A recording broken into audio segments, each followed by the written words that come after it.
Okay, Nick, this is my final whip. Off-coloured handle to the rest of the thong. Hi Nick! Ty says hi.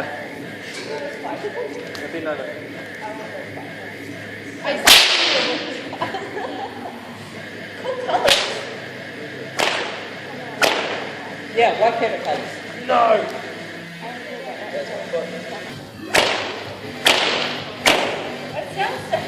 It sounds dark, so shorten the pop off before. Try that.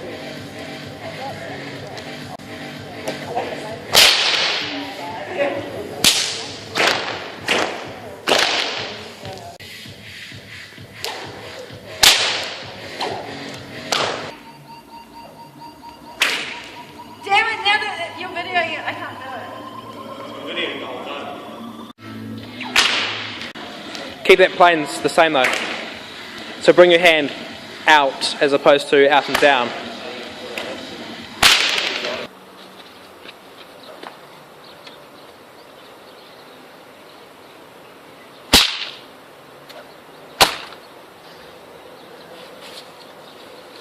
Didn't crack, but at least it cut. And it cuts cleanly, so that's that done. So this is my most recent whip. As you can see, I've got an off-coloured handle to the rest of the thong. I have two Turk's head knots. On the handle, done a checkerboard diamond plaque, all red, and then I've moved down to a triple black, red, orange, yellow pattern on the thong. The colour scheme here was actually taken from a whip I saw on Google Images from Midwest Whips, and it was the Fire Signal Whip.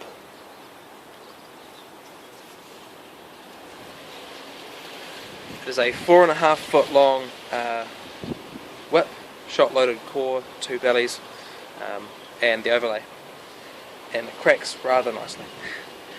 I'm stoked with this.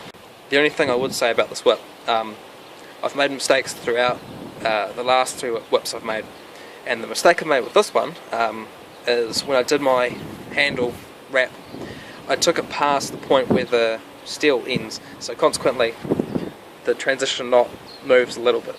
So, but that's what I've learned from this whip, and I feel like I've learned, dare I say it, what I need to learn to start making really truly good whips off this one. And lo and behold, it's the fourth whip, so there might be something to this rule of 5 you got going.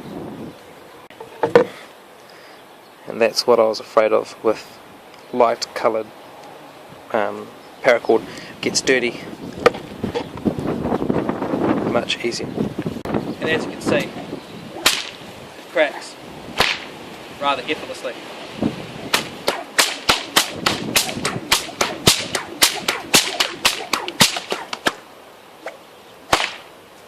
My volley needs work, but yeah.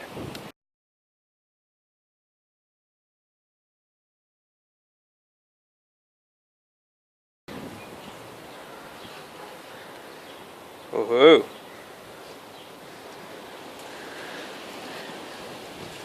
It does feel quite cool to be able to hold 4 whips in my hand. So just going through these whips, the 4 that I've made thus far.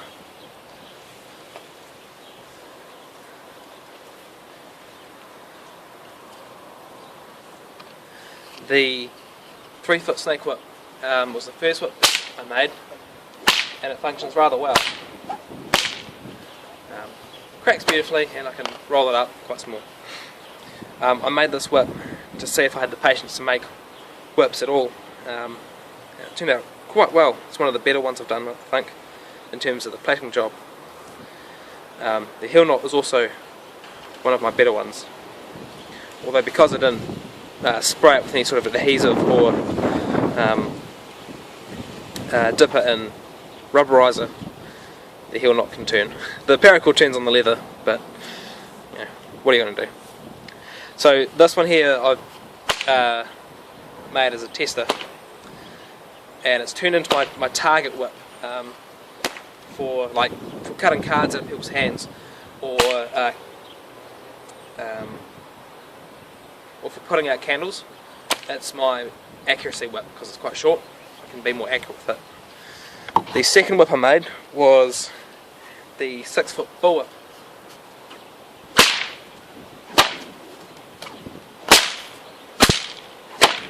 And I made this one because I always wanted a bullwhip, so I thought, let's make the 6-foot bullwhip tutorial. Turned out really nicely. The thing where I deviated from was I made a longer handle, and I wrapped insulation tape around the handle to give it a bit more thickness, something more substantial to hold on to, and it turned out quite nice, I think. Yeah. The third whip I made, the motivation behind this one was I wanted to play with colours before I went on to a bullwhip with colours. And I thought I'll go back to my 3-foot snake whips and test out colours on a short length. And so I learnt things like, if you want to do colours and stagger them, put them together so you have all blacks and then your colours. It looks bolder if you have all your blacks in one line and then all your colours in one line, or group I should say. And so that was my motivation for this one, just to play with colours. And this one actually cracks, I feel, better than my first snake whip, which makes sense, I guess. It's the third whip I made.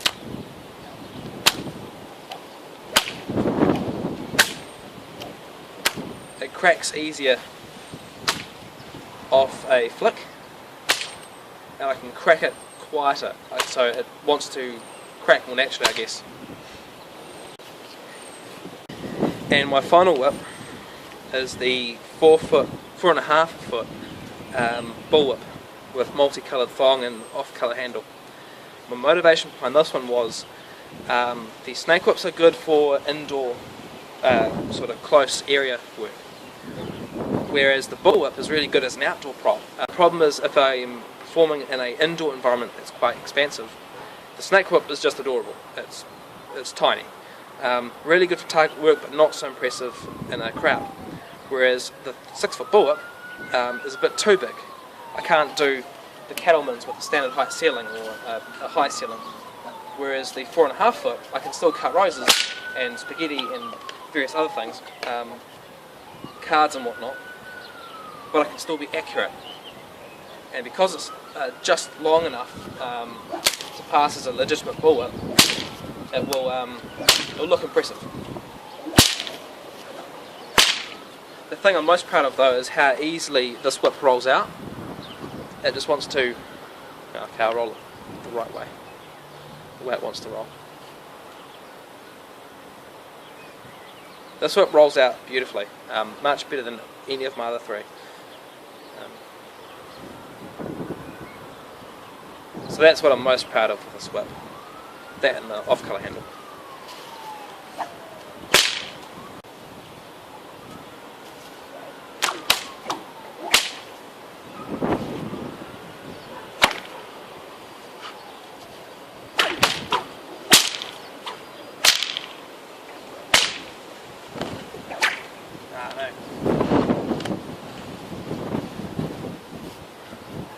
So there's my whips.